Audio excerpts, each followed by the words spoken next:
औज़ुबिल्लाहि बिस्मिल्लाहिर्रहमानिर्रहीम इन्नल नहमदुहु व नस्तईनुहु व नस्तगफिरुहु व नऊज़ु बिल्लाहि मिन शुरूरि अनफुसिना व मिन सय्यिआति अअमालिना मन यहदिल्लाहु फला मुदिल्ल लहु व मन युद्लिल फला हादिय लहु व नशहदु अन ला इलाहा इल्लल्लाहु वहदहु ला शरीका लहु व नशहदु अन्ना मुहम्मदन अब्दुहु व रसूलुहु। अस्सलाम वालेकुम जी, उम्मीद है आप सब खैरियत से होंगे। हेयर ग्रोथ फार्मूला हमारा 101, उसमें आपको खुशामदीद। मेरा नाम अरसलान शाहिद है। आप में से जो लोग मुझे नहीं जानते, मैं बाय प्रोफेशन एक ऑर्थोपेडिक सर्जन हूँ और होलिस्टिक हेल्थ की डिपार्टमेंट के अंदर मैं 2013 से काम कर रहा हूँ। वेटा के अंदर होलिस्टिक हेल्थ का जो डिपार्टमेंट है उसको मैं हेड करता हूँ।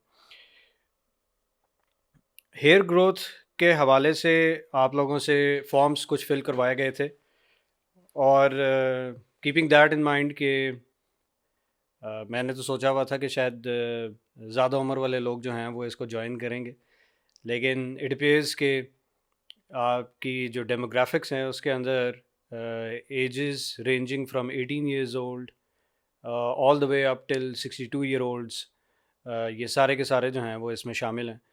तो ये एक ग्लोबल फिनोमेना इस वक्त बन चुका हुआ है हेयर लॉस, और उसी के ऊपर जो है वो बात करने से पहले कि इसकी हेयर ग्रोथ का फार्मूला क्या होता है, उसकी तरफ आने से पहले वी नीड टू अंडरस्टैंड कि बाल होता क्या है।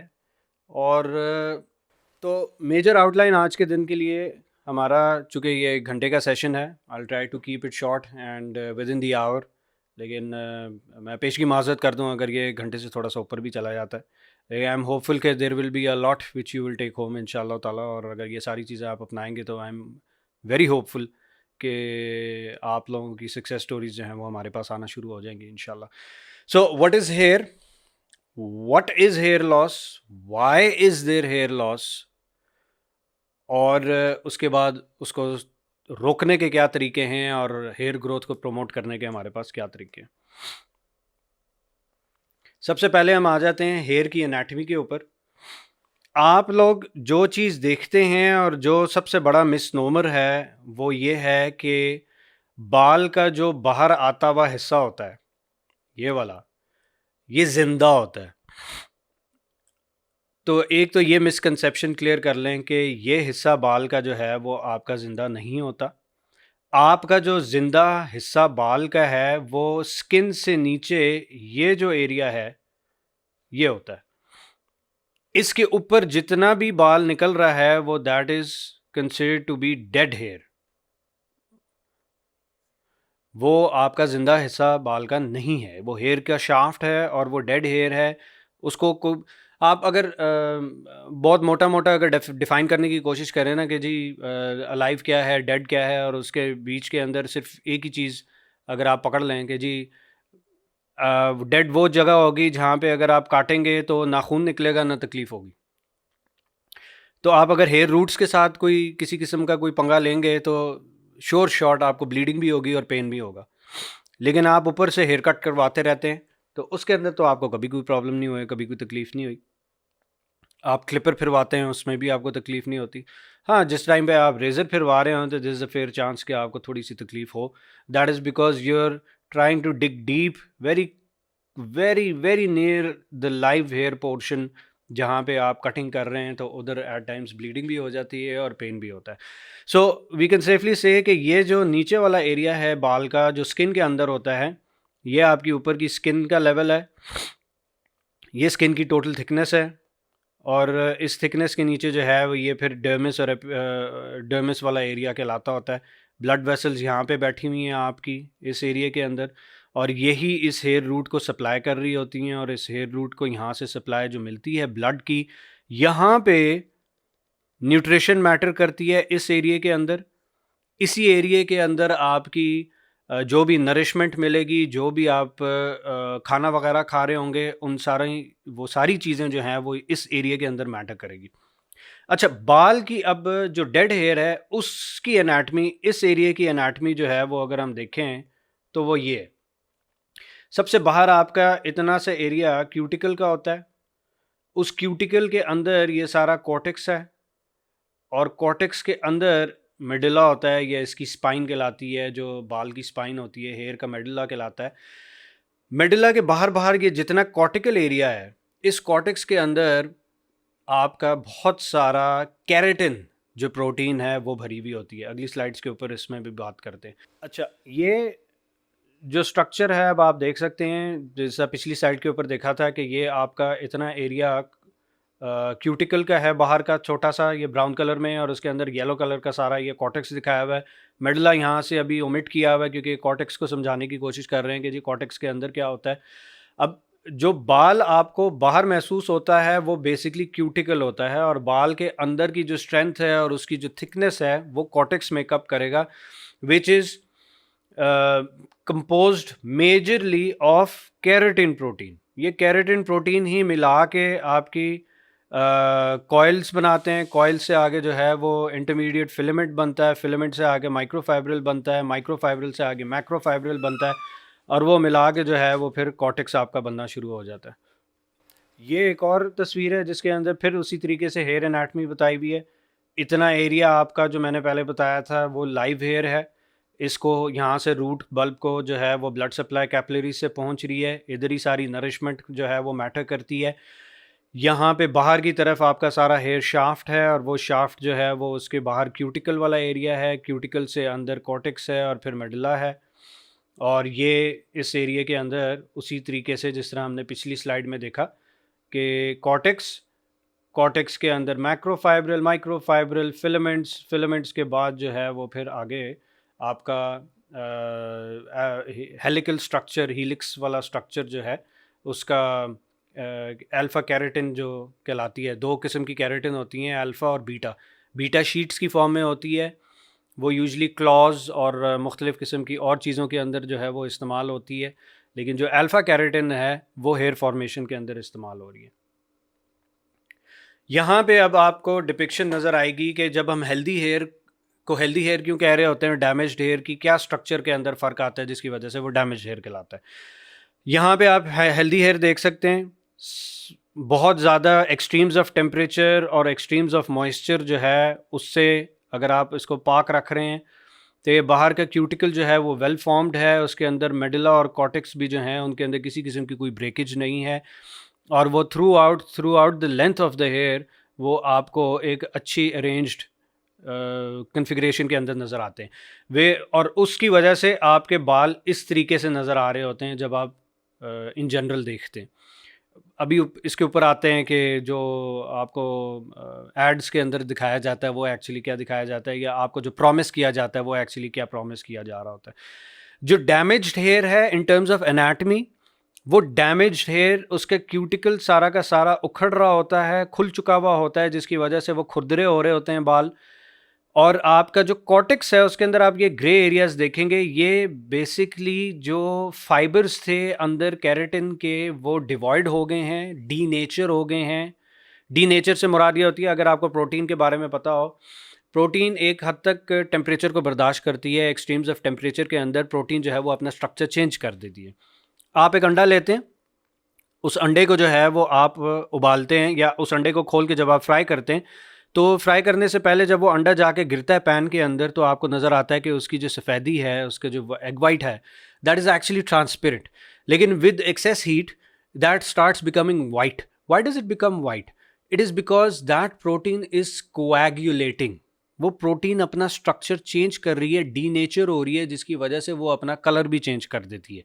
इसी तरह जो भी आपकी बॉडी में जिधर भी कोई प्रोटीन होगी, वो प्रोटीन अगर एक्सेस ऑफ टेम्परेचर उसको मिलेगा तो वो अपना जो स्ट्रक्चर है वो चेंज करना शुरू कर देगी। बालों में भी इसी तरह केराटिन प्रोटीन, अल्फा हेलिक्स का जो स्ट्रक्चर था वो सारा का सारा ख़राब होना शुरू हो जाता है, जिसकी वजह से बालों की मोटाई में फ़र्क आ जाता है। बाल स्ट्रेट होने के बजाय, जिन लोगों के स्ट्रेट हैं, स्ट्रेट होने के बजाय उनके अंदर या फ्रिज आ जाती है, या वो अजीब जिगजैग से फ्रिज, मतलब वो जिगजैग से हो जाते हैं, वेवी हो जाते हैं। This is one of the reasons कि वो स्ट्रेट बाल वाले लोगों के बाल जब बीच में कोई ख़राब हो जाएं तो वो ऊपर उठ जाते हैं और उनका अजीब व गरीब सा जो है वो स्ट्रक्चर हुआ हुआ होता है। This is what we would call a damaged hair. और ये डैमेज्ड हेयर आपके इस एरिया के अंदर ऐसे लगना शुरू हो जाते हैं। This is what damaged hair looks like. You will not see any shine. You would see a lot of zigzag motion in the hair. You will see a lot of frizz. You will see some dryness, and also रूखे रूखे, जिस तरह हम अपनी ज़बान में कहते हैं, बाल वो उस तरीके से हो जाते हैं। अच्छा, जब बाल इस हालत के अंदर पहुंच जाते हैं तो वो टूटना शुरू कर देते हैं। और ऐसे भी वेयर एंड टेयर तो बाल की होनी है, चूँकि वो एक प्रोटीन है, और जैसे आपके नाखूनों की होती है, ये भी केराटिन है। तो ये एक ऐसा प्रोटीन है जिसका in any case wear and tear होता है। उसके वेयर एंड टेयर होने की वजह से अल्लाह सुब्हानहू व तआला ने बालों का एक ग्रोथ का साइकिल रखा हुआ है। तो आपके ग्रोथ के साइकिल के अंदर इस स्लाइड में आपको नज़र आ रहा है कि देयर आर 4 फेजेस। एक एनाजन है जो कि हेयर ग्रोथ का फेज़ है, रूट से वो ग्रो करके आपके ऊपर तक पहुंचता है, स्किन तक।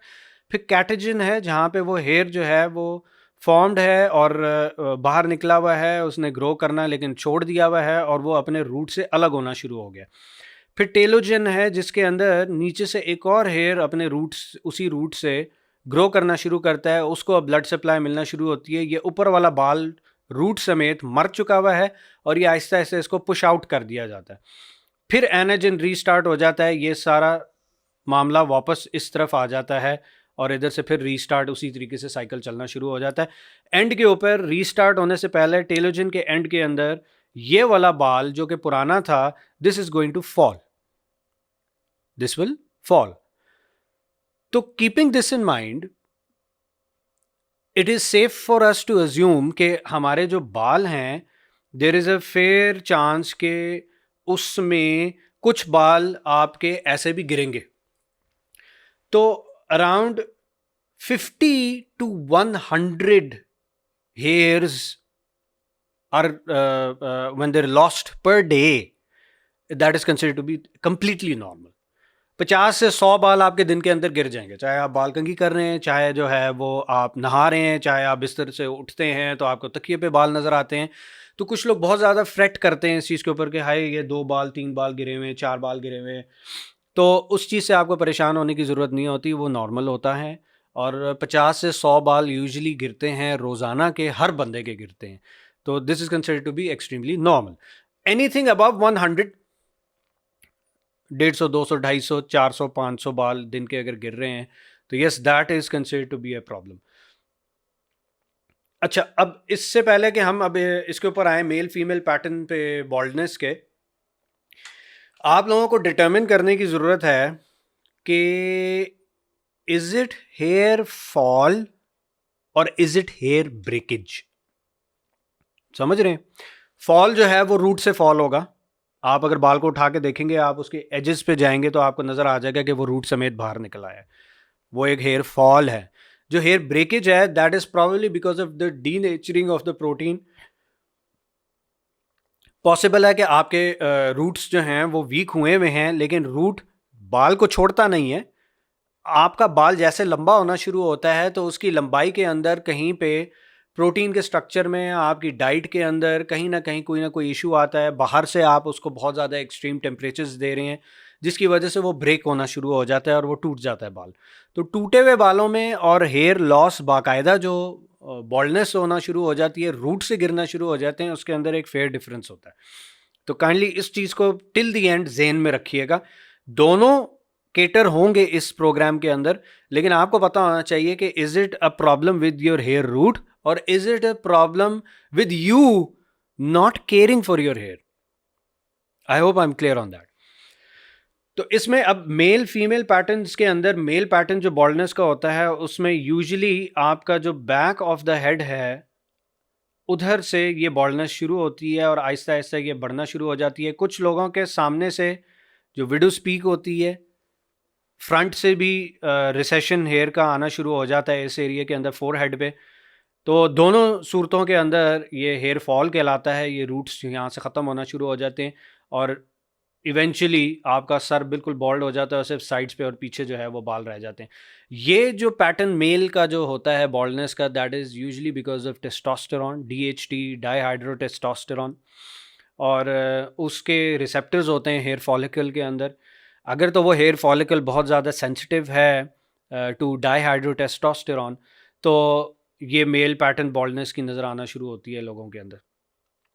और ये यूजुअली कहा यही जाता है कि जी जेनेटिक्स है। इसके ऊपर अभी हम बाद में बात करते हैं। लेडीज़ के अंदर क्या होता है कि जिस एरिया में से वो मांग निकालती हैं, या तो वो सीधे पीछे करती हैं बाल, तो उनके फोरहेड फ्रंट से सारा का सारा जो है वो आहिस्ता आहिस्ता रिसीड करना शुरू हो जाएगा।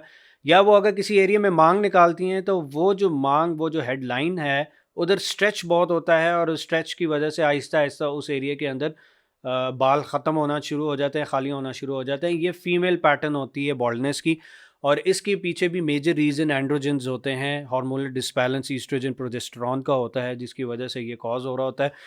अगर आप स्ट्रक्चरली देखें तो बाल आपके ढेर सारे हेयर रूट्स आपके मौजूद हैं स्टार्ट के अंदर, फिर वो हेयर रूट्स आहिस्ता आहिस्ता कम होते होते होते होते आप ये देखेंगे कि बाल का हेयर रूट भी पतला हो गया हुआ है, बाल खुद भी पतले हो गए हुए हैं, और बालों का नंबर भी कम हो गया हुआ है।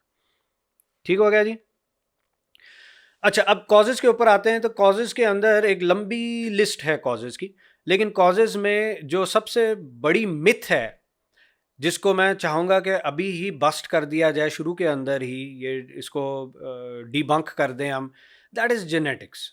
अनफॉर्चुनेटली हमारी साइंस इतनी तरक्की कर गई है कि we are able to tell कि there is no such thing as genetics. It will only play 20% of the role in your life, जो जेनेटिक्स आपको मिली हुई है, जो जीन्स आपको मिली हुई हैं। बाकी 80% जो इफेक्ट है वो नर्चर का होता है, जो आपकी इर्द गिर्द की एनवायरनमेंट है। सेल बायोलॉजिस्ट्स, बहुत बड़े बड़े साइंटिस्ट इसके ऊपर जो है वो बहुत ज़्यादा बात कर चुके हैं। 1 घंटे के सेशन के अंदर मैं इसके अंदर इन डिटेल नहीं जाना चाहूँगा, लेकिन आप एक टर्म लुकअप कर सकते हैं if you want to read more about it, that is epigenetics.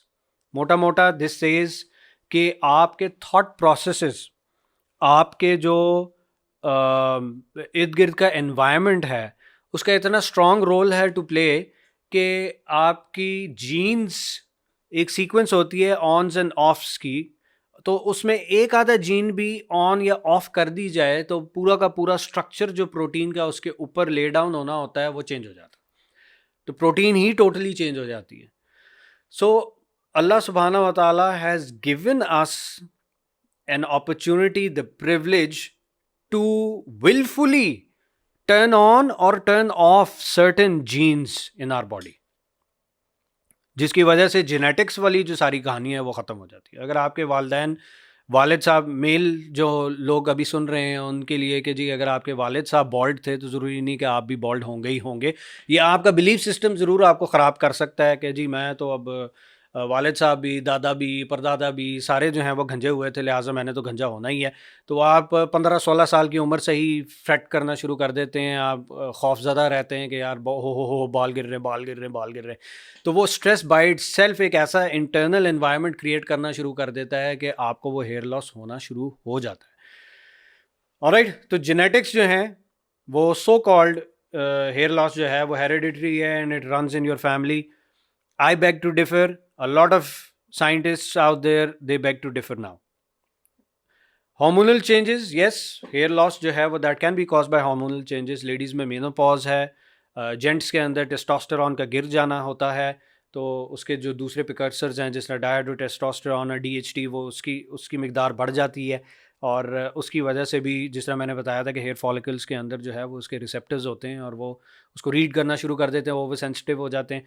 और हार्मोनल चेंजेस अगर आपकी मूड स्विंग्स की वजह से है, आपकी मुख्तलिफ़ किस्म के खानों की वजह से है, जो कि कॉज कर रहे हैं हार्मोनल डिसबैलेंस। आजकल के सारे खाने भी इसी तरीके के हैं कि जो कि प्रोवोक करते हैं hormonal dysregulation in the body due to different causes, और उसकी वजह से भी अगर हार्मोनल चेंजेस हैं तो yes that can cause hair loss as well.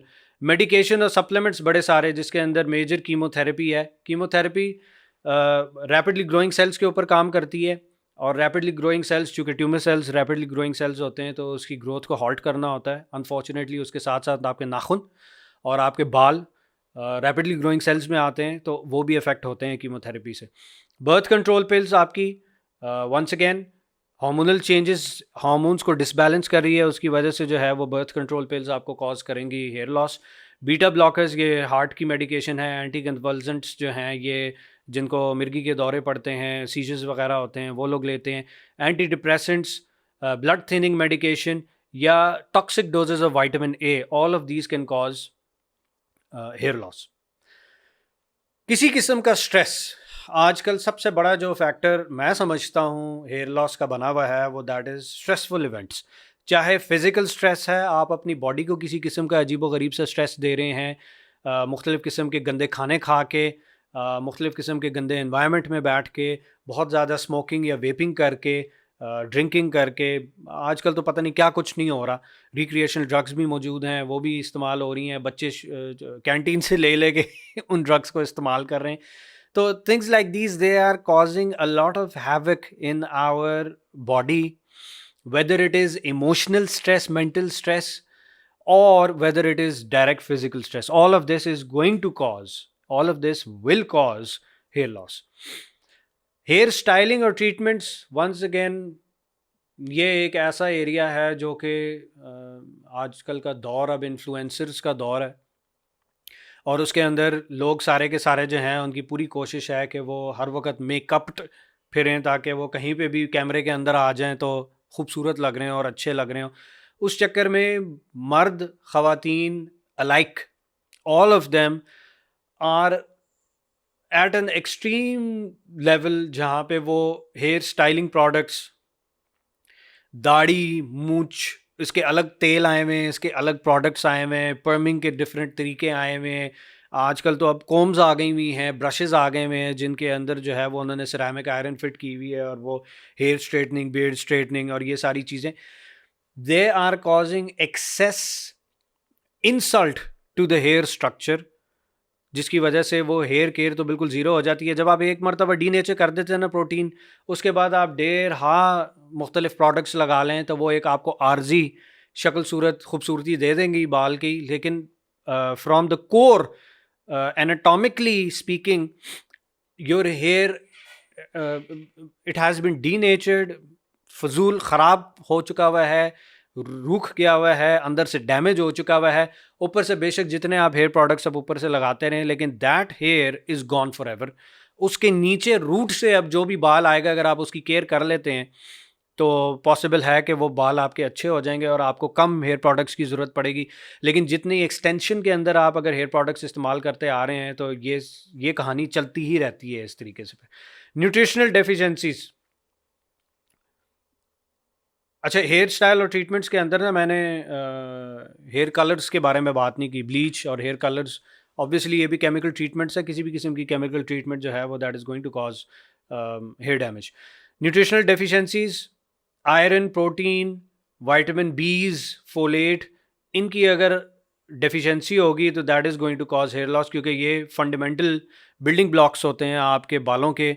इनके हेयर फॉलिकल के साथ और हेयर की शाफ्ट के साथ, मेडुला के साथ, कॉर्टेक्स के साथ बहुत इंट्रिकेट रिलेशनशिप होता है अल्फा हीलिक्स स्ट्रक्चर को ले डाउन करने में।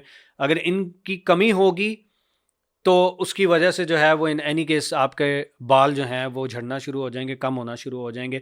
आयरन कम होगा उसका मतलब है कि ब्लड कम जा रहा है, ब्लड की सप्लाई कम है, उसकी वजह से न्यूट्रिशन कम जा रही है, इन एनी केस ऑक्सीजन कम जा रहा है हेयर फॉलिकल को, तो हेयर डाई आउट कर जाएगा। प्रोटीन, विटामिन बीज, ये सारे के सारे जो हैं वो बिल्डिंग ब्लॉक्स हैं उस बाल के। अगर ये बिल्डिंग ब्लॉक्स ही कम होंगे तो ऑब्वियसली आपका हेयर जो है वो प्रॉपर्ली फॉर्म नहीं होगा।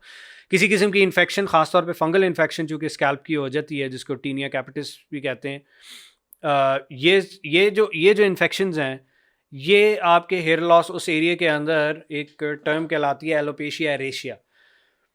वो उस स्पेसिफिक एरिया के अंदर बॉल्डनेस आना शुरू हो जाती है, बाल बिल्कुल झड़ के वो बिल्कुल एरिया खाली हो जाता है। That is usually because of some form of skin infection which is causing that hair loss.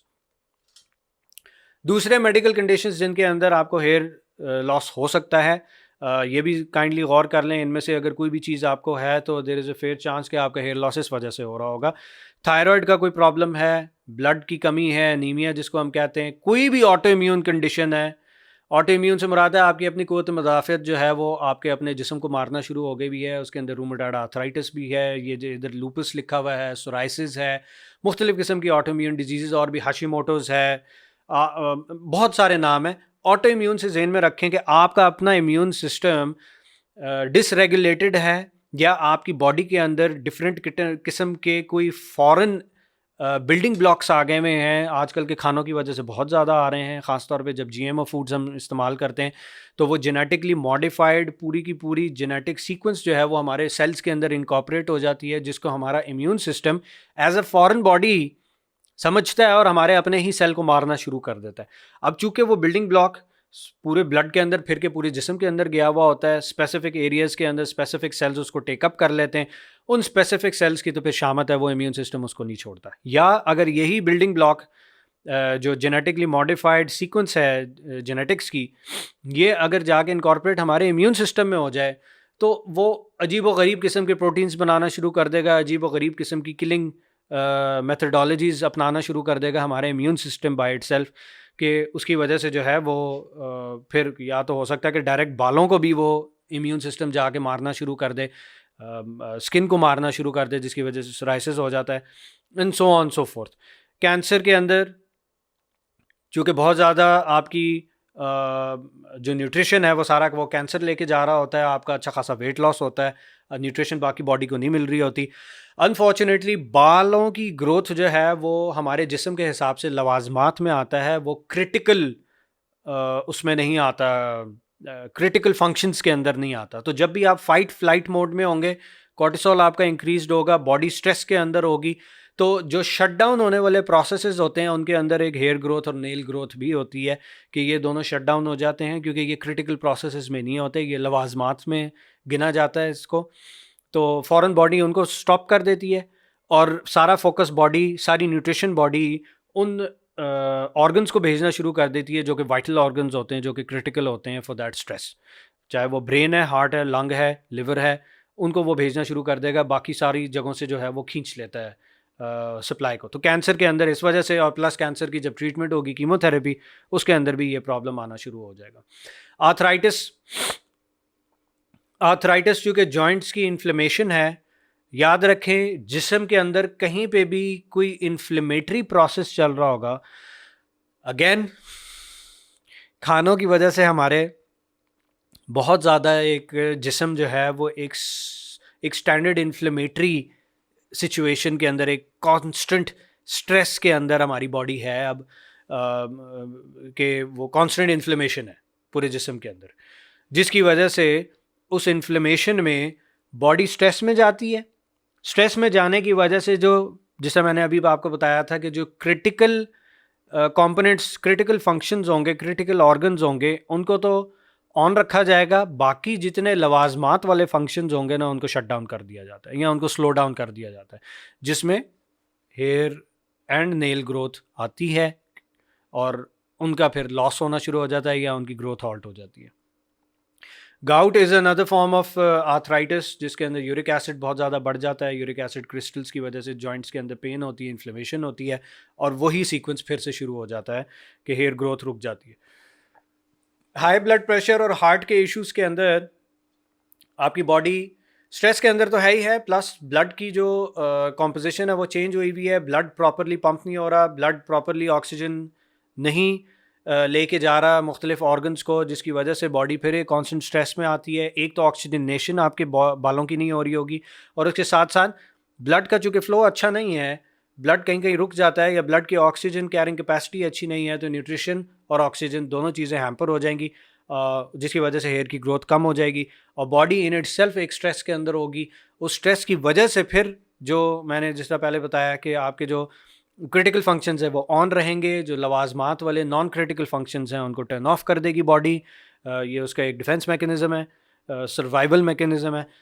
और ओवर एंड अबव, जिस तरह हमने पिछली साइड के अंदर बात की थी कि हाई ब्लड प्रेशर और हार्ट की जो मेडिकेशंस हैं, जिसके अंदर आपकी ब्लड थिनिंग मेडिकेशंस भी हैं, कार्डियक और भी मेडिकेशंस हैं, वो जब आप लेंगे उन मेडिकेशंस के साइड इफ़ेक्ट्स में भी हेयर लॉस आता है। How to stop this? Number 1 ऊपर ही मैंने हेडिंग में ही लिख दिया है कि जी आफ्टर ट्रीटिंग द कॉज। पीछे 2 स्लाइडों के अंदर जो कॉजेज हमने पढ़ी हैं, एक उन कॉजेज को तो आपको किसी तरीके से रिवर्स करने की ज़रूरत है। So if you are looking for a permanent solution of stopping your hair fall, you need to look into the causes first. Cause identify करें, ये जो अभी पीछे मैंने आपको सारी कॉजेज बताई हैं उनके रैशनल भी मैंने आपको साथ साथ साइंटिफिकली बता दिए। कॉज आइडेंटिफाई करें, क्या कॉज आपकी निकल रही है, उस कॉज को लिख लें कि मेजर जो रूट कॉज है प्रॉबेबली ये है कि मेरा वेट बहुत ज़्यादा है, या मैं कांस्टेंट स्ट्रेस के अंदर हूँ, या मेरी न्यूट्रिशन नहीं अच्छी, या मुझे हार्ट का कोई प्रॉब्लम है, या मुझे डायबिटीज़ है, या मुझे आर्थराइटिस है, ऑटो इम्यून कोई इशू है।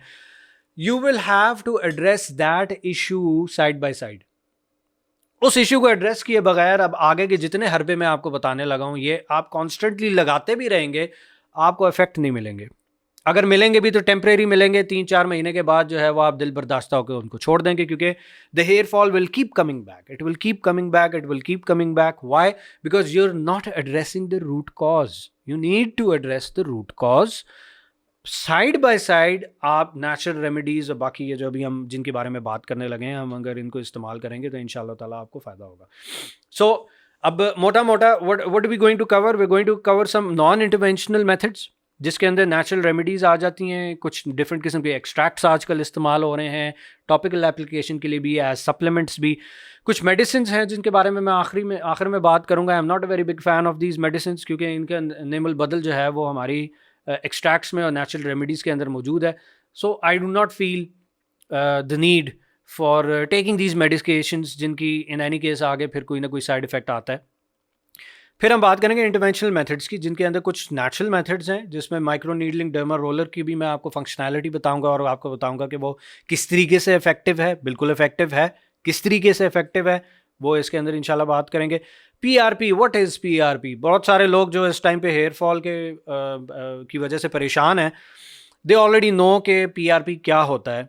लेकिन जिन लोगों को नहीं पता तो इसके अंदर भी आज इन डिटेल इतनी बात हो जाएगी कि you will be able to tell, और हो सकता है कि some of you might even be able to draw that PRP and administer yourself.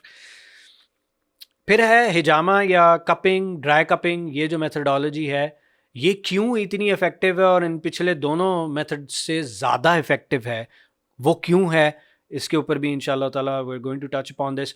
और फिर आखिर में unnatural, if all else fails, तो लास्ट रिजॉर्ट के तौर के ऊपर लोग क्या करवा रहे होते हैं, वो हेयर ट्रांसप्लांट करवा रहे होते हैं.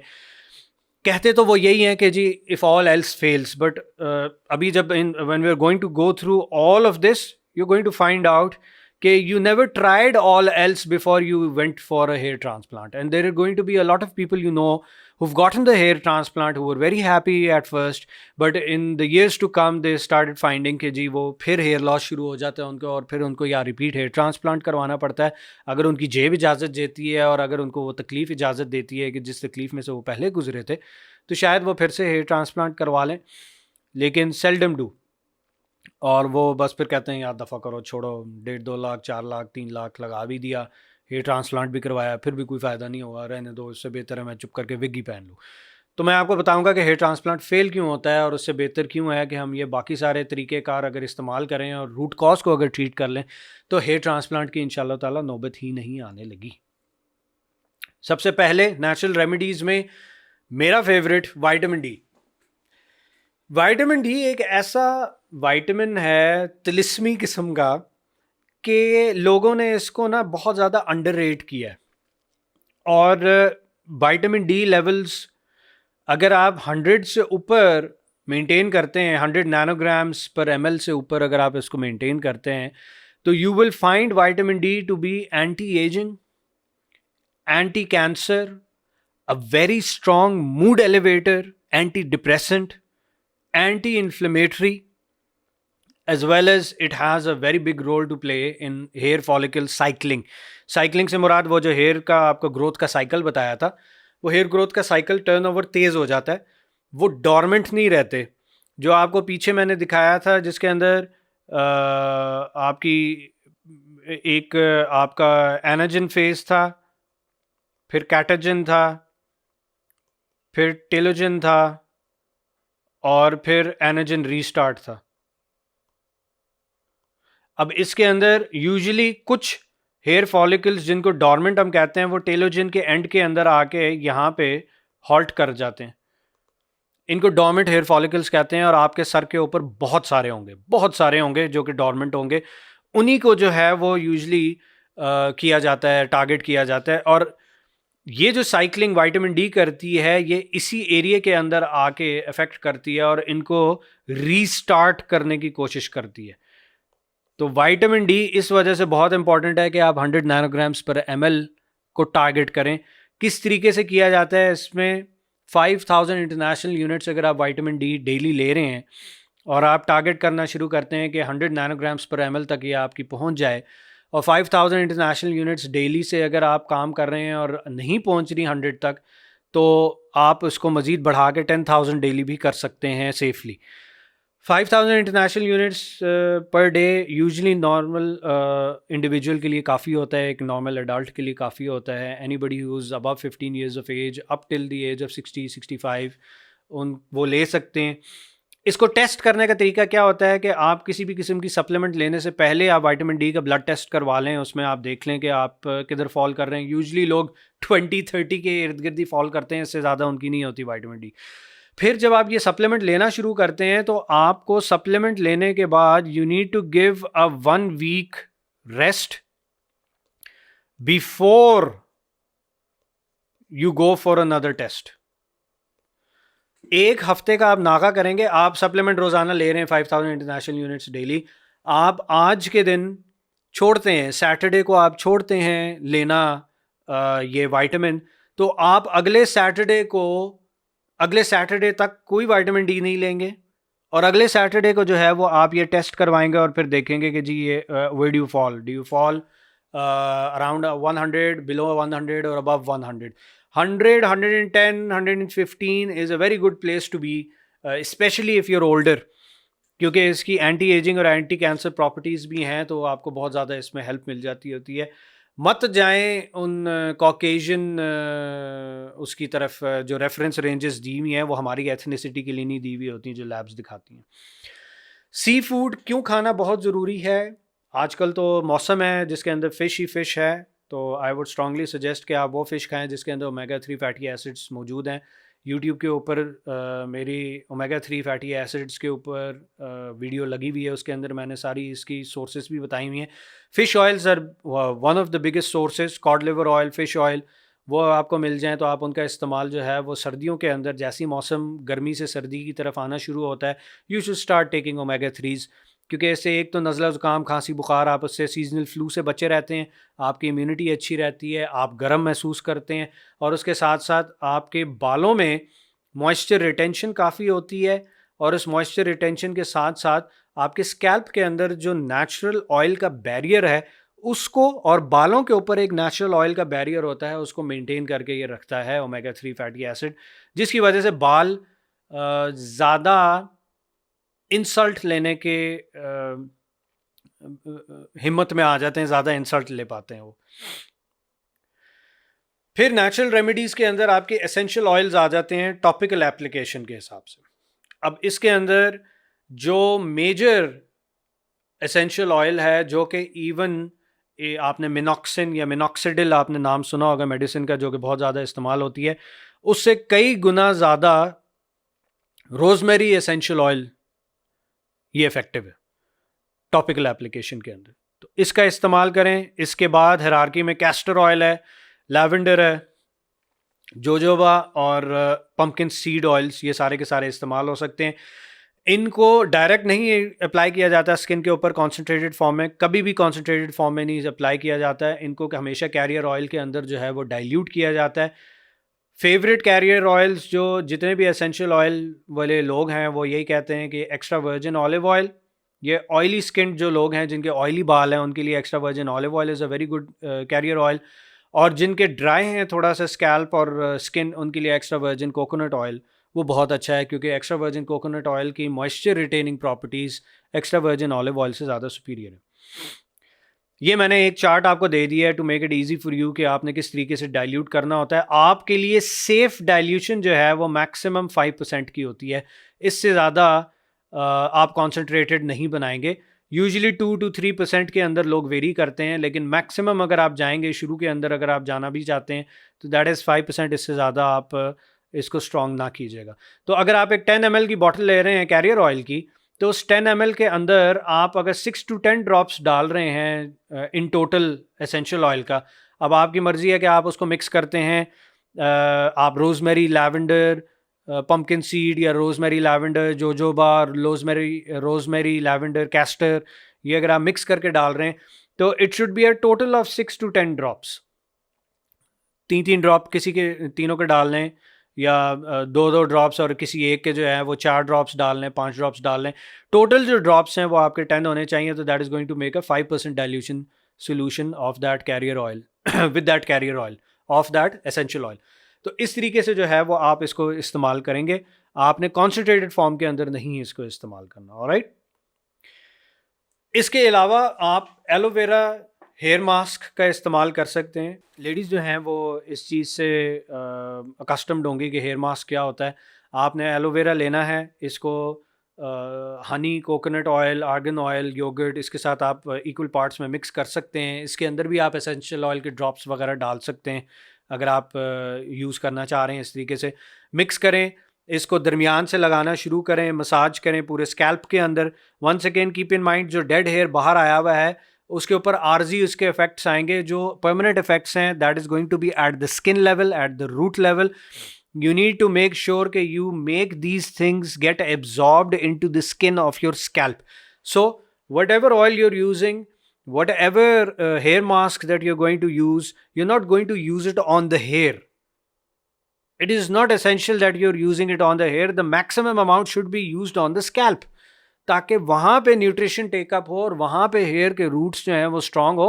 बाहर जो बाल रूख गया हुआ है, ख़राब हो गया हुआ है, वो अब ख़राब है, वो रूखा गया हुआ है, वो अब जब तक आउटग्रो नहीं कर जाता है या ख़ुद से गिर नहीं जाता कुछ भी नहीं होगा। उस बाल को आप नहीं ठीक कर सकते। बेयर इन माइंड, जो लोग घंच करा सकते हैं वो घंच कराएं और ये वाले सिलसिले स्टार्ट कर दें साथ साथ, तो they are going to find कि जो नए बाल आ रहे हैं वो हेल्दी आ रहे हैं। जो लेडीज़ हैं वो ज़ाहिर है घंच कराने से कतराएंगी, तो वो कोशिश करें कि सारा का सारा फोकस अपने स्कैल्प पे रखें। और अगर वो अपनी हेयर की क्वालिटी में डिफरेंस देखना चाह रही हैं तो वो रूट लेवल के ऊपर असेसमेंट करें। वो बाहर बालों के एजेस को ना देख देख के असेस करें कि यार बालों पे तो फर्क ही कोई नहीं पड़ रहा।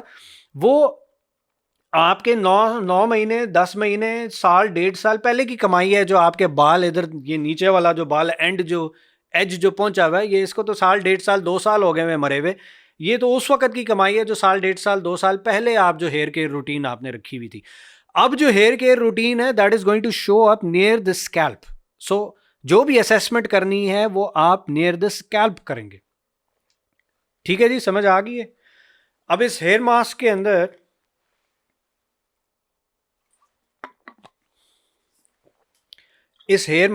अंदर फ़ायदा आपको क्या मिल रहा है? आपको मॉइस्चर की रिटेंशन मिल रही है, vitamin A, B12, C, E, amino acids या अमाइनो एसिड्स ये भी इसके अंदर मौजूद हैं, जो कि रिजुविनेशन में, नरिशमेंट में और हेयर साइकिलिंग के अंदर हेल्प कर रहे हैं।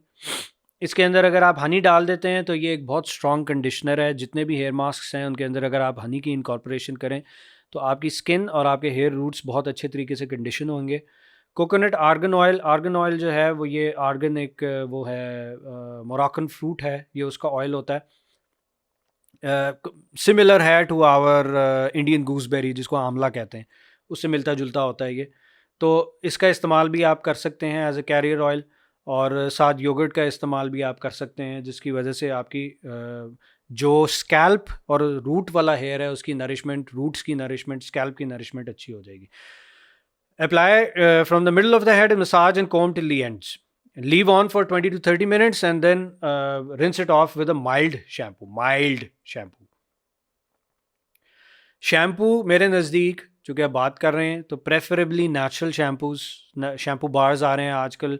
बेतहाशा लोग जो हैं वो नेचुरल शैम्पूज़ बनाने के, ऑर्गेनिक शैम्पूज़ बनाने की कोशिश कर रहे हैं।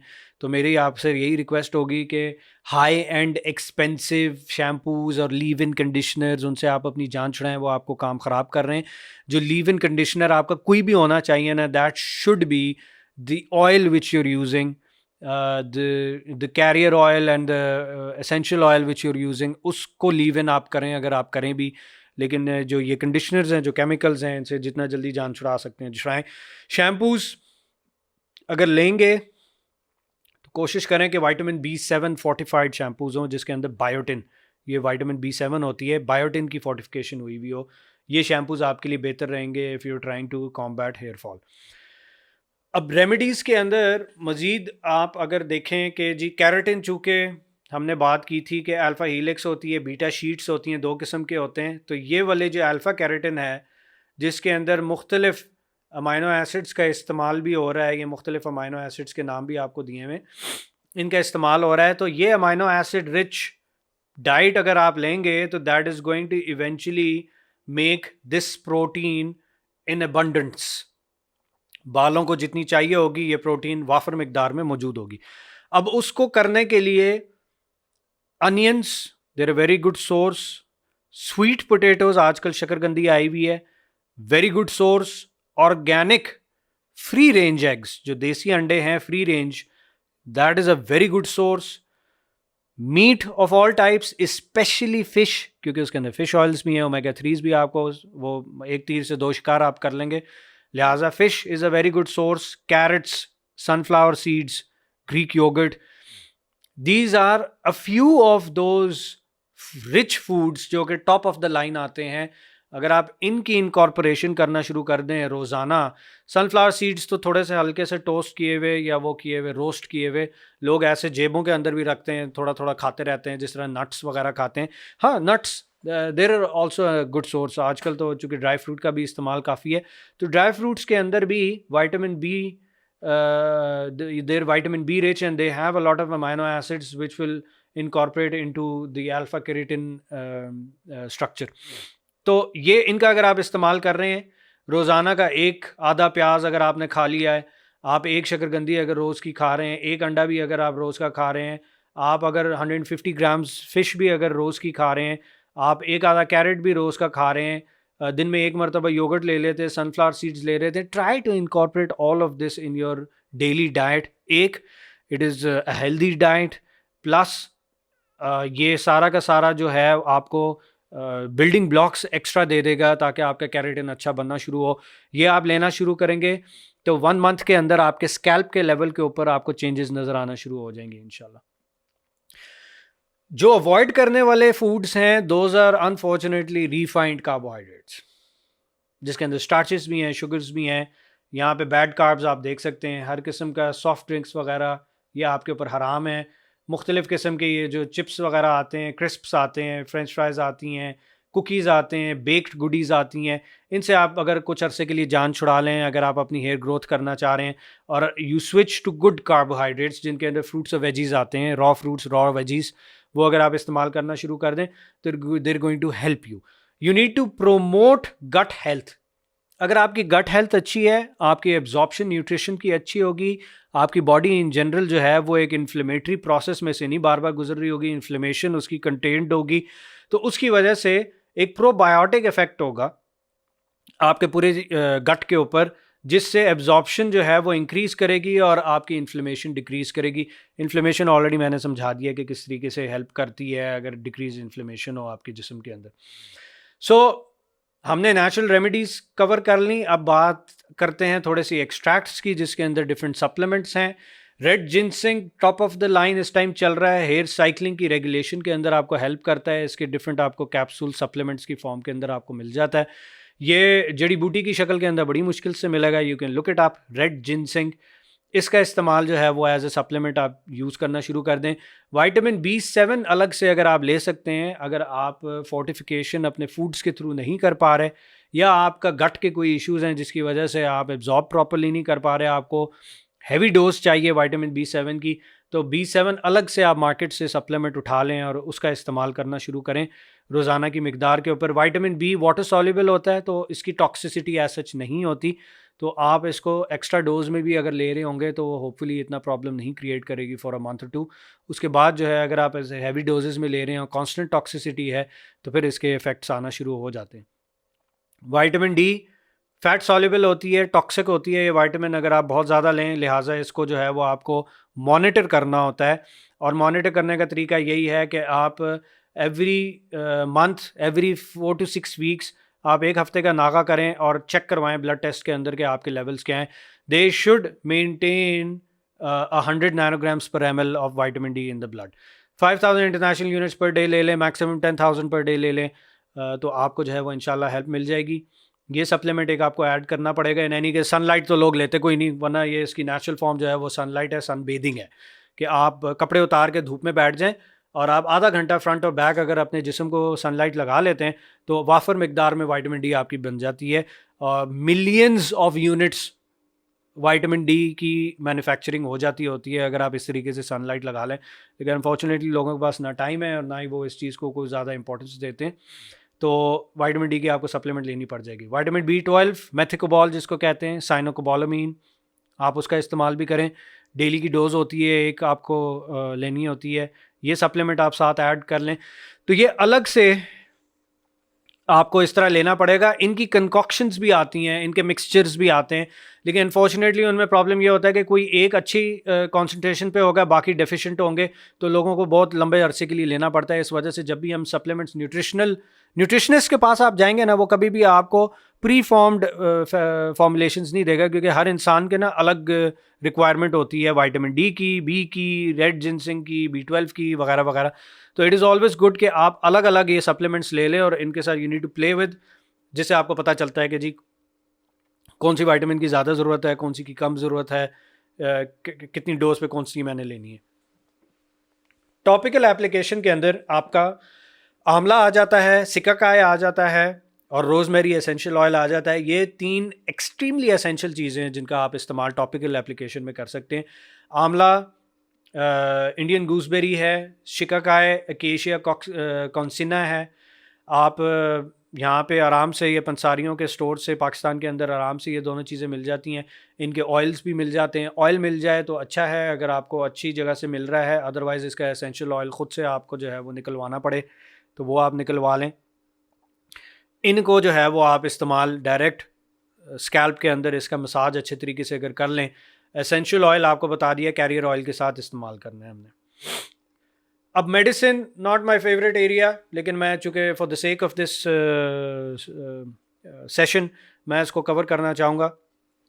मिनॉक्सिडिल सबसे ज़्यादा जो आपके हेयर स्प्रेज के अंदर इस्तेमाल हो रही है, मिनॉक्सिन या मिनॉक्सिडिल, ये वो दवाई है जिसका काम एक्चुअली कुछ और था, उसके साइड इफ़ेक्ट्स के अंदर था कि हेयर ग्रोथ होती है। लेकिन मिनॉक्सिडिल से कई ज़्यादा स्ट्रॉन्ग आपका रोज़मेरी है। इसके ऊपर रिसर्च हुई हुई है, इसके ऊपर स्टडीज़ पब्लिश्ड हैं। कहेंगे तो मैं आपको जो है वो उसके रेफरेंसेस भी भेज दूंगा। Rosemary essential oil is far superior than minoxidil itself. तो वाई टेक मिनॉक्सिडिल अगर आपको अल्लाह सुब्हानहू व तआला की तरफ से एक एसेंशियल ऑयल एक नेचुरल फॉर्म के अंदर एक एक्सट्रैक्ट मिल रहा है तो आप उसका इस्तेमाल करें। फिर आती है fluconazole. This is an anti fungal और ये यूजली उन लोगों को लेनी पड़ जाती है जिनके स्कैल्प के कोई कंडीशंस, कोई फंगल इन्फेक्शन वगैरह है, टीनिया कैपिटस जिस तरह हमने पीछे बात की थी वो है, तो उनको वो मेडिसिन लेनी पड़ती है ताकि they can get rid of it. Corticosteroids usually अगर इन्फ्लेमेटरी प्रोसेस बहुत ज़्यादा चल रहा है तो लोग स्टेरॉइड्स लेते हैं, तो कुछ हद तक वो स्टेरॉइड्स आपको हेल्प कर देते हैं कि आपका हेयर फॉल रुक जाए, लेकिन not at all recommended, because ये बहुत डेंजरस चीज़ है जिससे आप खेलेंगे। लेकिन this is one of those treatments which doctors use at times to combat hair fall. फिर आपके हार्मोन रिप्लेसमेंट या बर्थ कंट्रोल पिल्स, उनको अगर आप स्क्यू करके इस्तेमाल करने की कोशिश करें मीनोपॉज के अंदर, तो आपको जो है वो कुछ हेल्प मिल सकती है टेम्परेरी बेसिस के ऊपर कि आपका हेयर फॉल रुक जाए, लेकिन आपको permanent hair fall permanent solution ये चीज़ें नहीं देती। स्पिरोनोलैक्टोन आपकी डायोरेटिक्स जो कि यूरिन ज़्यादा किडनी के इश्यूज़ के अंदर लोगों को दी जाती है, स्पायरोमाइड के नाम से आती है मशहूर जो है स्पिरोनोलैक्टोन, एंटी एंड्रोजेनिक है। एंड्रोजेनिक से मुराद है ये आपके जो एंड्रोजन्स होते हैं जैसे टेस्टोस्टेरोन है, ईस्ट्रोजन है, ये इनको इनहिबिट करती है, इनके इफ़ेक्ट्स को, जिसकी वजह से वो जैसा मैंने आपको बताया था कि हेयर फॉलिकल के ऊपर जो है वो एंड्रोजन रिसेप्टर्स होते हैं, टेस्टोस्टेरोन DHT के रिसेप्टर्स होते हैं, तो उनको बेसिकली ब्लॉक कर देगी ये, जिसकी वजह से वो हेयर फॉलिकल पे DHT के इफेक्ट होना बंद हो जाएंगे, तो वो बॉल्डनेस रुक सकती है। लेकिन जब तक ये दवाई लेते रहेंगे उस वक्त तक काम करेगी, उसके बाद रोक देगी। इसके साइड इफ़ेक्ट्स में मेजर साइड इफ़ेक्ट आपके किडनी के ऊपर बहुत ज़्यादा लोड आएगा, वो बहुत ज़्यादा यूरिन निकालना शुरू कर देगा, जिसकी वजह से इनएडवर्टेंटली आपको डिहाइड्रेशन हो जाएगी और आप लिवर फेलियर में चले जाते हैं। तो लिहाजा medicine is not a very good choice to be using in this area. फिर हम बात करते हैं अब इंटरवेंशनल मेथड्स की। सबसे पहले तो interventional method before we go on to micro needling and derma roller, बल्कि इसकी हम बात करके फिर हम आगे चलते हैं। इस तरह का डर्मा रोलर जो है वो अब आपको दराज के ऊपर भी मिल जाएगा, सस्ती सी चीज़ है, 200-300 रुपए की आपको मिल जाती है। बहुत अच्छे डर्मा रोलर्स में जाएं तो उनकी जो नीडल होती है उसकी लेंथ वेरिइंग उसकी एबिलिटी होती है, जिसकी वजह से वो डर्मा रोलर जो है वो महंगा होता है। स्किन के रिंकल्स, स्किन, स्कैल्प, हेयर, इन सारी चीज़ों के लिए वो इस्तेमाल है। स्कार्स के लिए भी इस्तेमाल होता है, एक्नी स्कार्स के लिए भी इस्तेमाल होता है। इसकी डिफरेंट डेप्थ्स होती हैं, उन डेप्थ्स के हिसाब से 0.25 mm की नीडल से लेके 1.5 mm तक की नीडल तक जाते हैं। 0.5 mm यूजुअली ये जो जेनेरिक जो डर्मा रोलर्स मिल रहे हैं ये 0.5 mm के मिल रहे हैं, which is okay for your hair and as well as for your facial skin. Facial skin पे 0.25 या 0.5 mm आप मैक्सिमम इस्तेमाल कर सकते हैं। इससे ऊपर के जो वो है वो इस्तेमाल करना रिकमेंडेड नहीं है, क्योंकि वो स्कारिंग करेगा। करता क्या ये या माइक्रो नीडलिंग, नीडल टैप या वो नीडल स्टैम्प्स भी आना शुरू हो गए हैं कि वो आप रख के ऐसे टिक टिक टिक टिक टिक टिक, जैसे गोश्त को नहीं वो एरेट करते होते थे, उस तरह की चीज़ें भी अब आपकी स्किन के लिए आ गई हुई हैं। तो लोग ये इस्तेमाल करते हैं। क्यों इस्तेमाल करते हैं? क्योंकि ये नीडल जो है ये स्किन के अंदर बार बार जब जाती है, यहाँ पे आप देख रहे हैं डर्मा रोलर चल रहा है, तो स्किन के अंदर पंचर्स करते हैं, ये माइक्रो नीडलिंग कर रहे हैं। स्किन के अंदर आप छोटे छोटे एपिडर्मिस डर्मिस लेवल के ऊपर पंचर्स कर रहे हैं। पंचर्स करने की वजह से इस एरिया के अंदर जो कोलेजन फाइबर्स हैं, जो बाकी जो स्ट्रक्चर है वो डैमेज होता है, माइक्रो डैमेजेस हैं। उस माइक्रो डैमेज की वजह से इस एरिया के अंदर जो है वो हीलिंग को प्रमोट किया जाता है या हीलिंग को इन्फोर्स किया जाता है। बार बार हीलिंग करवा करवा के होता क्या है इवेंचुअली इस एरिया के अंदर कि वो हीलिंग बेहतर तरीके से होना शुरू हो जाती है। अगर तो सब ऑप्टिमल हीलिंग हुई भी थी पहले, तो अब बेहतर ऑप्टिमल हीलिंग हो जाएगी। इसी तरीके से वो स्कार्स की रीमॉडलिंग भी हो जाती है। इसी तरीके से अगर उस हेयर फॉलिकल के एरिया के अंदर ब्लड की सप्लाई कम हो गई हुई थी, क्योंकि उस दर की स्किन जो है वो डॉर्मेंट पड़ी हुई थी, तो ये बार बार नीडलिंग की शक्ल के अंदर आप उस स्किन को झंझोड़ते हैं, इस स्किन को फोर्स करते हैं कि ये सारी ब्लड वेसल्स इस तरीके से बढ़ा दे इस एरिया के अंदर ब्लड सप्लाई। तो जिधर ब्लड सप्लाई बढ़ गई उधर ऑक्सीजन बढ़ गया, जिधर ऑक्सीजन बढ़ गया उधर न्यूट्रिशन बढ़ गई, जिधर न्यूट्रिशन बढ़ गई उधर के स्किन भी बेहतर कंडीशन में आ जाती है, उधर के हेयर फॉलिकल्स भी बेहतर कंडीशन में आ जाते हैं। लिहाजा derma roller and micro needling they are effective in preventing hair loss, in restarting the hair follicles जो कि डॉर्मेंट हो गए हुए होते हैं। लेकिन अब आप उसको ना अगर गौर से देखें तो पुराने वक्तों के अंदर ना मालिशी बड़ी टिका के मालिश करते होते थे, और इतनी सख्त मालिश करते थे कि आपका सर जो है वो थोड़ी देर के लिए हिल जाता था और अजीब सी सुइयां सी चुभ रही होती थी पूरे सर के अंदर। अगर आप इस तरीके से मसाज भी अपने स्कैल्प का रोज़ाना कर लें, दफ़ा करें छोड़ दें, जो बाल गिरने हैं वो तो गिरने हैं इन एनी केस, लेकिन आपके स्कैल्प के मसाज की वजह से होगा क्या, यही माइक्रो नीडलिंग और यही डर्मा रोलिंग वाला इफेक्ट आना शुरू हो जाएगा। आप स्किन को एजिटेट कर रहे हैं, उस एजिटेशन की वजह से उस एरिया के अंदर ब्लड सप्लाई इंक्रीज कर जाएगी। ब्लड सप्लाई इंक्रीज कर जाएगी, स्किन जो है वो लूज हो जाएगी, कुशनी हो जाएगी, और उसकी वजह से जो है इवेंचुअली जो हेयर के फॉलिकल्स से जो डॉर्मेंट या तकरीबन डेड पड़े हुए थे वो वापस रिवाइव हो जाएंगे और उधर से बाल निकलना शुरू हो जाएंगे, और एक नहीं दो दो तीन तीन चार चार बाल निकलना शुरू हो जाएंगे। पीआरपी जो दूसरी चीज़ है बड़ा आसान सा है, ये भी नेचुरल एक मेथड है।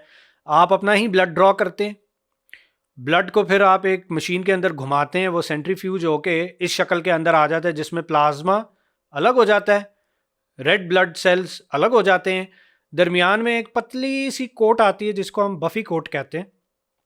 इस बफी कोट के अंदर सारे के सारे आपके प्लेटलेट्स होते हैं। अगर आपने ये बफी कोट उठा ली अच्छे तरीके से, लोग अमूमन क्या करते हैं प्लाज्मा उठा लेते हैं और वो प्लाज्मा इंजेक्ट कर देते हैं, जो कि पीआरपी इनफेक्टिव होती है। तो पीआरपी निकालना कोई आसान खेल नहीं है, उसके लिए एक्सपर्टीज़ चाहिए। एक ख़ास किस्म के आरपीएम के ऊपर आपने सेंट्रीफ्यूज करना होता है, तेज़ करेंगे तो वो प्लेटलेट्स ब्रेक डाउन कर जाते हैं, बहुत आसानी से ये प्लेटलेट्स जो हैं वो एक्टिवेट हो जाते हैं। तो आप ये नहीं इस्तेमाल करते, आप मतलब कि बग़ैर नो हाउ के आप पीआरपी नहीं निकाल सकते इफ़ेक्टिवली। और आधे से ज़्यादा गेम जो पीआरपी की होती है वो इसी एक्सट्रैक्शन के अंदर होती है कि आपने सही तरीके से पीआरपी एक्सट्रैक्ट किया है कि नहीं किया। लिहाजा पीआरपी के सबसे ज़्यादा जो कॉस्ट आती है ना वो इसी सेंट्रीफ्यूज में आती है और इस बफी कोट को निकालने में आती है। इसके बाद इंसुलिन सिरिंज के अंदर एक मरतबा आपने ये कोट भर लिया है तो वो आप इंजेक्ट करते रहें, वो आप ज़रा सा डीप या ज़रा सा सुपरफिशियल भी इंजेक्ट कर देंगे, उसका इन एनी केस उस एरिया के अंदर इफेक्ट आ जाएगा। पीआरपी एक्चुअली कर क्या रहा है, प्लेटलेट के अंदर प्लेटलेट डिराइव्ड ग्रोथ फैक्टर्स होते हैं, आपके मुख्तलिफ़ किस्म के और ग्रोथ फैक्टर्स होते हैं, कीमोटैक्टिक फैक्टर्स होते हैं, आपकी उस एरिए को जिस तरह हमने मसाज में माइक्रो नीडलिंग में एजिटेशन की थी, उधर भी माइक्रो ट्रॉमा था और वहाँ पे भी प्लेटलेट्स ही निकलने थे और उन्हीं के डिराइव्ड ग्रोथ फैक्टर्स ने ही वो काम वहाँ पे भी दिखाना था। यहाँ पे आप अलग से इनको ग्रोथ फैक्टर्स को उठा उठा के उधर आप पंचर करके इंजेक्ट कर रहे हैं। तो बात फिर वही है कि कान को आप ऐसे करके पकड़ रहे हैं, लेकिन कहानी उधर ही है कि वही ग्रोथ फैक्टर्स इफेक्ट कर रहे हैं, चाहे आप माइक्रो नीडलिंग कर लें, चाहे आप डर्मा रोलिंग कर लें, चाहे आप ज़ोर ज़ोर से मसाज कर लें ताकि उस एरिया के अंदर ब्लड सप्लाई इंक्रीज़ हो, कैपिलरी परमिबिलिटी उधर इंक्रीज़ हो और उधर थोड़ा सा ये प्लेटलेट्स और प्लाज्मा जो है वो एक्स्ट्राविजेट हो, वो लीक करे स्किन के अंदर, स्कैल्प के, अपने साथ ग्रोथ फैक्टर्स वो लेके आएगा, इन एनी केस लेके आएगा।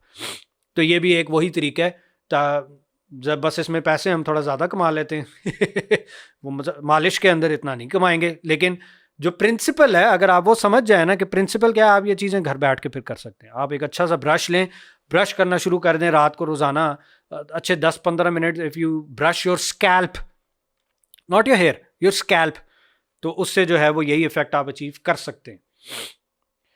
फिर आते हैं जनाब, ये अच्छा सॉरी, ये आगे मैंने स्लाइड रखी हुई थी कि यही प्लाज्मा, ये बफी कोट जो है, ये फिर आप इंजेक्ट कर देते हैं इस तरीके से इंसुलिन की सिरिंज का इस्तेमाल करते हुए। So this is how PRP is done, whether it is to reduce your wrinkles on the skin, whether it is joint rejuvenation, whether it is hair rejuvenation, इसी के अंदर जो है वो आपके ग्रोथ फैक्टर्स वगैरह मौजूद होते हैं। ग्रोथ फैक्टर रिच होता है ये कोट, जिसकी वजह से ये PRP जो है वो बहुत ज़्यादा आजकल पॉपुलर हुई हुई है। लेकिन वो वही ना कि मसाज करना एक एफर्ट वाला काम है, जाके मैं बैठूंगा, पैसे दूंगा और वो चुप करके खुद ही नीडल करके मुझे काम फारिग कर देगा, फ़ौरन हो जाएगा। तो वो लोगों को अब आसान लगता है, क्विक फिक्स आसान लगता है, तो लोग PRP करवाते हैं। फिर आ जाती है बात, अब आपने चूंकि इसका प्रिंसिपल समझ लिया है, तो हिजामा भी massage cupping, specially massage cupping and specially in males, ये बहुत इफेक्टिव है। फेशियल कपिंग तो इन एनी केस मेल्स फीमेल्स बहुत इफेक्टिव है। आप करवाते हैं इस तरीके से, आप अगर स्किन की ऑयलिंग कर लें, बेशक अपने favourite essential oils career oil में डाल के उनके साथ ऑयलिंग करें, कप जो है सक्शन क्रिएट करें, सक्शन क्रिएट करने के बाद उसको जो है वो पूरे चेहरे के ऊपर, पूरे स्कैल्प के ऊपर, फोरहेड के ऊपर, जिन एरियाज़ के अंदर बाल कम हो गए हैं उन एरियाज़ के अंदर आप इसको मूव करना शुरू कर दें, तो यू विल अप्रिशिएट कि उस एरिया के अंदर ब्लड पूल होना शुरू हो जाता है, वो रेड होना शुरू हो जाती है जगह। अगर आप एक स्पेसिफिक अमाउंट से ज़्यादा रिपीट करना शुरू करें उस एरिया को कपिंग करते हुए, तो उससे काफ़ी फ़र्क पड़ जाता है उस एरिया की स्किन को ओवर टाइम। वही प्रिंसिपल, ब्लड वहाँ पे इंक्रीज़ कर रहे हैं, ऑक्सीजन सप्लाई, न्यूट्रिशन वहाँ पे इंक्रीज़ कर रहे हैं, उस एरिया की रेगुलेशन बेहतर हो रही है, उस एरिया की टॉक्सिक जो मेटाबोलाइट्स हैं वो वॉश आउट जल्दी हो रहे हैं, ऑक्सीजनेशन, न्यूट्रिशन उसको अच्छी पहुँच रही है, ग्रोथ फैक्टर्स उधर ज़्यादा पहुँच रहे हैं, तो इस वजह से हीलिंग बेहतर हो जाएगी, रीमॉडलिंग बेहतर हो जाएगी। चाहे वो अब स्कार्स हैं, स्किन की रिंकल्स हैं, कोलेजन फाइबर्स का फिर से ले डाउन करने की ज़रूरत है, या हेयर की ग्रोथ है। अब इसमें जो आखिरी चीज़ रह जाती है, जिसके बाद इंशाल्लाह हम क्वेश्चन आंसर्स की तरफ आते हैं, दैट इज़ हेयर ट्रांसप्लांट। थोड़ा सा मैं आपको बता दूं कि हेयर ट्रांसप्लांट किस किस्म का होता है, फिर उसके बाद मैं आपको ये भी बता दूंगा कि ये क्यों मेरे हिसाब से रेकमेंडेड नहीं है। हेयर ट्रांसप्लांट दो किस्म के होते हैं, एक FUT कहलाता है, एक FUE कहलाता है। फॉलिकुलर यूनिट ट्रांसप्लांट या ट्रांसपोजिशन, फॉलिकुलर यूनिट एक्सट्रैक्शन। जो फॉलिकुलर यूनिट ट्रांसप्लांट है, दोनों सूरतों से पहले आप मार्किंग करते हैं कि किस एरिया के अंदर आपने किस किस तरीके से जो है वो बालों को बिठाना है, और उसके बाद आप बाल इस तरीके से जो है वो पंच कर देते होते हैं, पूरा फॉलिकल निकाल लेते हैं और आप पंच कर देते हैं। अगर आप देखने की कोशिश करें, इधर दिखाया हुआ भी है, जो FUT का तरीक़ाकार है, फॉलिकुलर यूनिट ट्रांसप्लांट या ट्रांसपोजिशन, उसमें क्या करते हैं, एक स्पेसिफिक एरिया इस तरीके से उठाते हैं स्किन का, वो पूरी की पूरी स्किन उठा लेते हैं, हार्वेस्ट करते हैं, उसके फिर ये यहाँ पे ना इस तरह स्किन हमने उठा ली है, नंबर 1। नंबर 2, उसके पीसेस करते हैं। हर पीस के अंदर 3 से 4 हेयर फॉलिकल्स होते हैं। उन पीसेस को जो है वो फिर आप ग्राफ्ट कर देते हैं सर के ऊपर, जिस एरिया में आपको ग्राफ्टिंग की ज़रूरत है, वक्फे वक्फे से आप ग्राफ्ट कर देते हैं। आप लोगों ने अगर घास लगाने का तरीका आपको आता है ना, तो एग्जैक्टली उसी तरीके से ये भी काम किया जाता है। घास की आपकी शीट आ जाती है और उसके आप पीसेस करते हैं, और थोड़े थोड़े जो है वो वक्फे से आप वो घास पूरे लॉन के अंदर लगा देते हैं, फिर उसको पानी देते हैं। इवेंचुअली जो है वो साइडों से भी ग्रो कर जाती है और ऊपर से भी ग्रो कर जाती है। हमारे बालों के सिलसिले में साइडों पे तो बाल नहीं ग्रो करेंगे, लेकिन ऊपर से ग्रो कर जाएंगे वो, और उनकी वजह से उस एरिया के अंदर ब्लड सप्लाई इंक्रीज होगी। तो there is a fair possibility कि इस सारे एरिया के अंदर अगर तो आपका कोई वो मौजूद था, डॉर्मेंट हेयर फॉलिकल्स थे, वो भी शायद एक्टिवेट हो जाए। तो FUT इस तरह है, लेकिन that leaves a big scar at the back of your head, क्योंकि उस एरिया के जहाँ से स्किन उठाई हुई होती है उस एरिया को आप स्टिच कर देते हैं। FUE जो कि ज़्यादा पॉपुलर हो गई भी है, ज़्यादा कम्बरसम है, ज़्यादा एक्सपेंसिव है, उसमें क्या करते हैं कि आप अलग अलग पंच करते हैं। इस तरह का आपका पंचिंग मैकेनिज्म होता है। आप अलग अलग हेयर फॉलिकल्स को पंच करके वक्फे वक्फे से एरिया से निकाल लेते हैं, और उसको जो है वो फ्रंट पे लाके आप या सर के ऊपर वाले एरिया के अंदर आप इम्प्लांट कर देते हैं। जिससे होता क्या है कि पूरे एरिया के अंदर बाल यहाँ पे कम तो हो जाएंगे डेंसिटी में, लेकिन ये सारे एरिया के अंदर बाल रहेंगे ज़रूर। तो एक जैसा सारा सर हो जाता है कि भी जिधर डेंस थे बाल उधर लेस डेंस हो जाएंगे, जिधर बिल्कुल नहीं थे उधर भी उतनी ही डेंसिटी के अंदर बाल आ जाते हैं। तो FUE इस वजह से ज़्यादा पॉपुलर हुआ हुआ है। लेकिन सबसे ज़्यादा अच्छे जो इफ़ेक्ट जो रिजल्ट्स हैं वो FUT के आ रहे हैं। अब ये बहुत ज़्यादा डिपेंडेंट है on the operator, on the sterility, on the post operative care, कि आपने क्या की है। इन सारी चीज़ों के ऊपर ये डिपेंड करता है। बहुत एक्सपेंसिव है, 1.5 लाख से 4 लाख के दरमियान में ये कहीं पे फॉल करेगा। 30% तक फेलियर रेट्स तो इमीडिएटली आपको नज़र आ जाते हैं, और इन द लॉन्गर रन इसके ऊपर जो भी स्टडीज़ हुई हुई हैं वो सरफेस नहीं होती अनफॉर्चुनेटली, लेकिन दे शो के हेयर ट्रांसप्लांट ज़्यादा देर नहीं रहता। आपको 5 साल का सर्वाइवल अगर हेयर ट्रांसप्लांट की हम बात करें, इस बशर्ते ये कि आपने अपने लाइफस्टाइल के अंदर किसी किस्म की कोई मॉडिफिकेशन नहीं की, तो लॉन्ग टर्म फेलियर ही फेलियर है उसका। रिस्क इन्फेक्शन का और स्कारिंग का जो है वो बढ़ जाता है। इसके ऊपर जो है वो लोग यूजली काम नहीं करते। पीछे जो रूट कॉज है उसको लोग जो हैं वो एड्रेस नहीं कर रहे होते। तो इवेंचुअली होता यही है कि आज आके लेने के देने ही आप पड़ जाते हैं, और इसका आपको फ़ायदा नहीं होता। लिहाजा टेक होम हमारा आज का जो होगा उसके अंदर एक ही वो ईडियम आता है कि जी hair care is the only affair. अगर आपका हेयर केयर सही हो जाए ना, और आप अगर रूट कॉज को ट्रीट कर रहे हैं, तो आपको इतने एक्सपेंसिव प्रोडक्ट्स की तरफ, केमिकल्स की तरफ, ट्रीटमेंट्स की तरफ नहीं जाने की ज़रूरत पड़ेगी।